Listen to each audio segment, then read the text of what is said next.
Thank you, Chris. Thank all of you here. How about this? Great convention. How about the President of the United States, Donald Trump? What an incredible patriot. What a great president. What a wonderful man to serve with. I have the honor of working with him, doing the things that it takes on a daily basis to make America great again. And there is nobody that wakes up every single day working harder for the working men and women of this country who were left behind for too long to finally give them another chance at the American dream than our great president, Donald Trump. Just think about when we fight to defend our rights, and our Second Amendment rights especially, that are so often under attack. One of the most important things he's done as president is to put good people on the Supreme Court who understand it's their job to interpret the Constitution as it's written, not rewrite it in the vein of their desires. You know, there was a case not long ago called the Heller case, where the Supreme Court had the opportunity to determine whether or not the militia meant you could only have a Second Amendment right to a firearm if you were in the military, or did it apply to every individual citizen? Now, the good news is that the Supreme Court determined that it was the right of every individual, not just those in the military, to keep and bear arms. The bad part of that decision is it was a 5-4 decision. Now, just imagine that. When people wonder, when you work so hard to go out and vote and get your friends to go out and vote, imagine if this election would have turned out differently. And instead of a 5-4 decision to allow each and every one of us to have the right to bear arms in our homes to protect our family, that 5-4 decision would have gone the other way. That would have said the only way you could have a right to bear arms is if you serve in the military. That's why these elections are so important. That's why it's so important that President Trump is in office doing the things that he said he would do. How about that for somebody campaigning, saying I'm going to do certain things, and then he gets in office and actually carries those things out?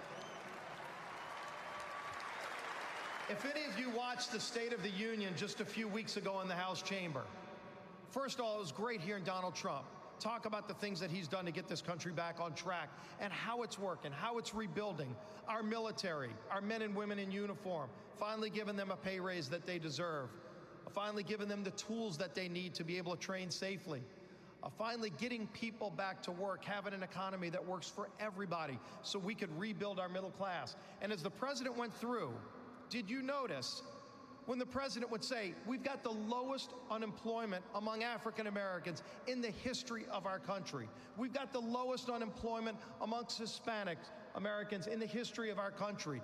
We have more women small businesses starting up than we've ever seen. And Nancy Pelosi and her liberal lieutenants sat down every single time we all stood up. I was proud to stand up and applaud that. Every American should be proud to stand up, regardless of who you voted for president. That should not be a partisan issue, to celebrate other people's success.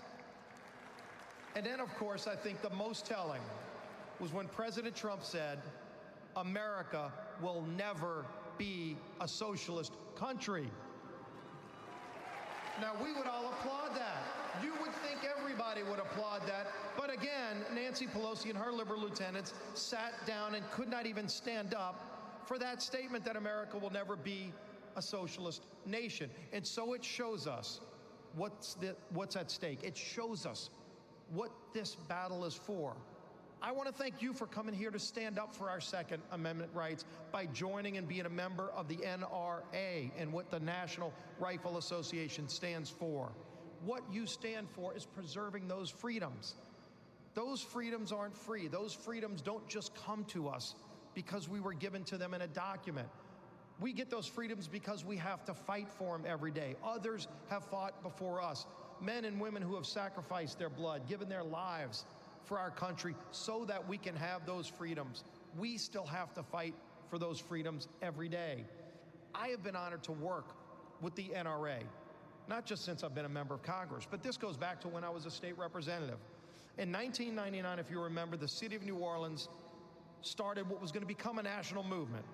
Right after the big tobacco lawsuits, they said they're going to go after the gun industry. So they started lawsuits in cities to bankrupt the gun industry. And so a friend of mine came to me and he said, they're suing, all these trial lawyers from all around the country are suing my little handgun store, a friend of his handgun store. And so I filed a bill to say, well, first of all, if you're selling a legal product, you shouldn't be sued because somebody uses that product to go do something bad, if the product is a properly sold product. Well, next thing you know, I get a call from the NRA, Wayne Lapierre, who's still with the NRA. What a great job Wayne Lapierre does for the NRA. So back in 1999, Wayne Lapierre calls me, he goes, Steve, we like your bill and we'd like to support your bill. Well, I'm a young state representative. The NRA's calling saying they want to support your bill. I said, I'd love to have your support. Then a couple weeks later, he called back and he goes, you know, the president of the NRA would like to come and testify for your bill. Well, if you remember back in 1999, the president of the NRA was this guy called Charlton Heston. So Charlton Heston wants to come and testify for my bill. Now look, my mom never really paid much attention to any piece of legislation I ever filed, but my mom paid real close attention that day. She goes, Steve, can I be in the committee room when Charlton Heston comes and testifies? Let me tell you, that was a packed house. And we passed that bill. I've still got that picture. Charlton Heston signed the copy of my bill.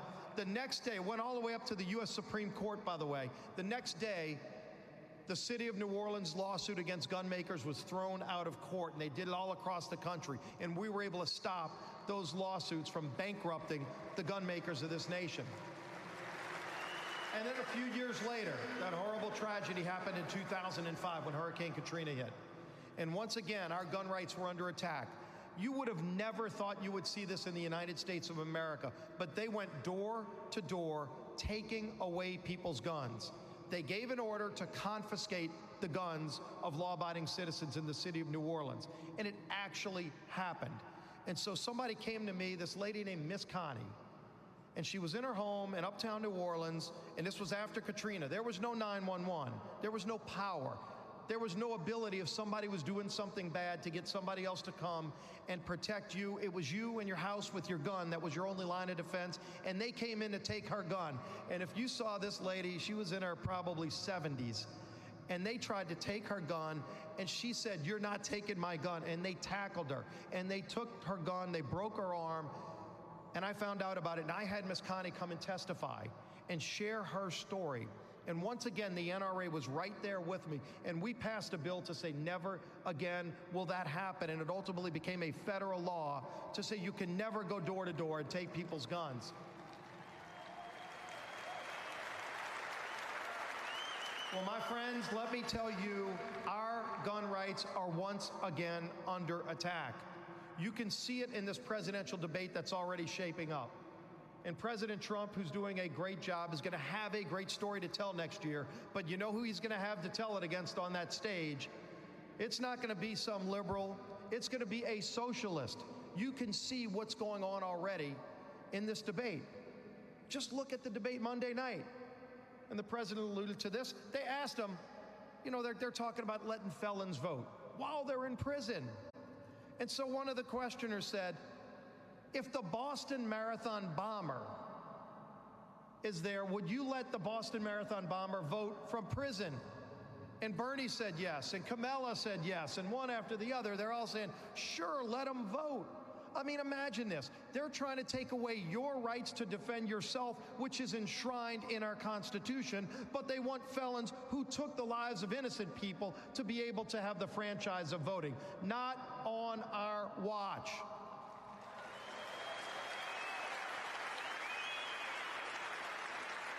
And we ought to pay attention to all of those things that they're talking about as they move. It used to be, by the way, a party of moderates and liberals. That's where the Democrats used to be.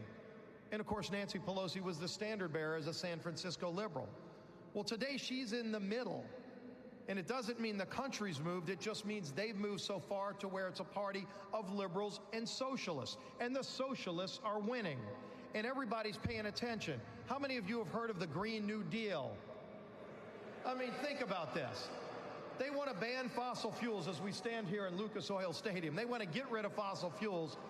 Imagine if you can't even heat your home in the winter when you have a cold winter in Indiana or in New York. Or if you, by the way, in South Louisiana, it gets a little bit hot and we like running our air conditions. And it'd be great if you only had to use solar and wind power, and I'm all for renewable sources of energy, but you would kill the manufacturing base of this country if you got rid of fossil fuels. And all these people, by the way, who say in their Green New Deal, you shouldn't have airplanes in 10 years. You get rid of airplanes, you never have to worry about missing a flight or standing in a TSA line anymore. That's the good news. The bad news is, how are you going to get to where you're going? And good luck taking a high-speed rail train to Europe. And so they say all this stuff, but guess how they go around the country to tell people about it? They get in cars and they fly on airplanes that are fueled by fossil fuels. So the hypocrisy of it is on display. But everybody ought to know about it. And everybody ought to be paying attention to it because they really do believe in it. It's all about government control. Because when you look at where we are in this country today, this is not a socialist nation. But there are socialists trying to run this nation. And so as we expose what they're trying to do, it's really important that we keep talking about it, that we let other people know what they want to do, because some people just take these rights for granted and think that because it's in the Constitution, that it's never going to be touched, it's never going to be taken away. It's always being threatened. We always have to fight for our rights, whether we do it at the ballot box or whether we have men and women in uniform fighting for our rights across the country, or whether our great Border Patrol agents are helping to keep our border secure, which this president is also doing. We have to stand up for these rights every day. And you've got to show the contrast between what we want to do to give people more freedom. On health care, I want to protect people with pre-existing conditions, but I don't want some unelected government bureaucrat telling you what plan you can or can't buy. Remember all those people who promised you if you like what you have, you can keep it? You remember when Nancy Pelosi said you have to pass the bill to find out what's in it? Well, we know what's in it now. Millions of people lost the plan that they had. They were lied to by those people who said if you like what you have, you can keep it. You ought to be able to buy whatever plan you think is best for your family, and it's just you and your doctor making health care decisions, not some unelected bureaucrat from Washington. But that's the difference between us and them. It's about government control versus freedom. And think about this. As they're talking away, as they're trying to take away the rights of more law-abiding citizens, there is now a debate going on across this country that shouldn't even be a debate. And it's over whether or not a baby that's born alive outside the womb should still be able to be murdered under the guise of abortion. Well, let me tell you something. If a baby is born outside the womb and somebody tries to kill it, it's murder, and it ought to be murder not just in one state or 25 states. It ought to be illegal in every single state.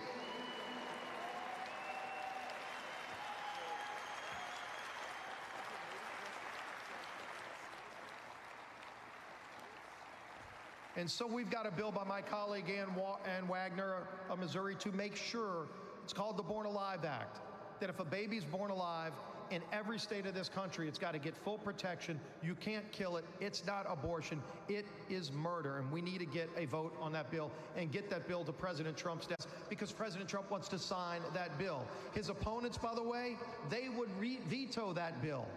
That shows you how far we've come in this country. And so if that's where we are, it's so important that we keep reminding people what's at stake. Why do we show up for a convention to represent and be a part of the National Rifle Association? It's because we care about our freedoms. We care about what is really important in this country. And I maybe have a little bit more appreciation for just how precious life is, just how precious the moments that we have are. After the shooting, when I finally came back, I was a little bit surprised when at first some people in the media started questioning me, going, well, you know, you were a victim of shooting, you must be against Second Amendment rights, you must be for more gun control. I said, well, let me tell you something. First of all, there's deep-rooted beliefs that I have, that we all have, and every one of us shares core convictions, whatever they are. I have some of those same core convictions that our founding fathers had. They didn't put gun rights in the Constitution originally because they never thought it would be under attack. It was an assumed right. They talked about it. They believed that every man and woman ought to have the right to defend themselves with firearms. And yet it did come under attack later. So when the Bill of Rights was being put together, they put that protection in. as the Second Amendment to the Constitution. And so my core conviction goes back to what our country was rooted upon, what our foundation was rooted upon. Our rights do not come to us from some Supreme Court judge. Our rights don't come to us from Nancy Pelosi or Chuck Schumer. Our rights come to us from God, not lawmakers. It's God who gave us our rights. Our founding fathers believed in that. They talked about it. When people try to take away our foundational understanding that this was a nation founded under God, we always have to fight to defend that, because that's the core of what they're trying to do to take away and undermine our values, is take away the understanding that this was a nation rooted in the belief in God, not the establishment of a religion, but surely not the separation where you can't practice your faith and where you can't recognize this was a nation founded under God. And that's where our rights come from. And so when I was laying there on that ball field and there was a shootout going on, I never saw the shooter, but I could hear that it was coming from the third base side. And I was playing second base, and I hit the ground and I start crawling away into the outfield. Probably crawled about 20 feet. I saw a picture of a trail of blood that goes about that far. And that's around when my arms gave out. And when my arms gave out, I'm laying there and I'm just hearing gunfire. And I knew the only thing I could do at that point was to pray. I prayed to God. I had a private conversation with him. It was a serious conversation where I asked him for some pretty heady things. The first one was, I've got a young daughter. I said, God, please don't let Madison walk up the aisle alone. It's the first thing that came to my mind. And then I prayed that I could see my family again. And I got this unbelievable sense of calm that came over me because I'd put it in God's hands, and he took care of me. I could hear a second round of caliber gunfire being fired. You want to know why our Second Amendment rights are so important? If David Bailey and Crystal Griner with the United States Capitol Police were not there with guns to counter the shooter, he would have taken every single one of us out. That was his intention. He came with unlimited ammunition, but he was stopped because people who knew what they were doing and who had guns to stop him, even though they were outgunned, they were better at their jobs than he was. Thank God. And they stopped him.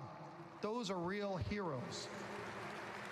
I celebrate our law enforcement before that happened, but even more now. Every man and woman in uniform that you see in law enforcement, thank them for their service, because they provide a valuable service, and they're not thanked enough. And they were there for me that day. They were there for all of us that day. And they are true American heroes. And I got to see heroes. I got to see miracles. And it's so important that we talk about that too, because in this day and age, it's easy to become jaded.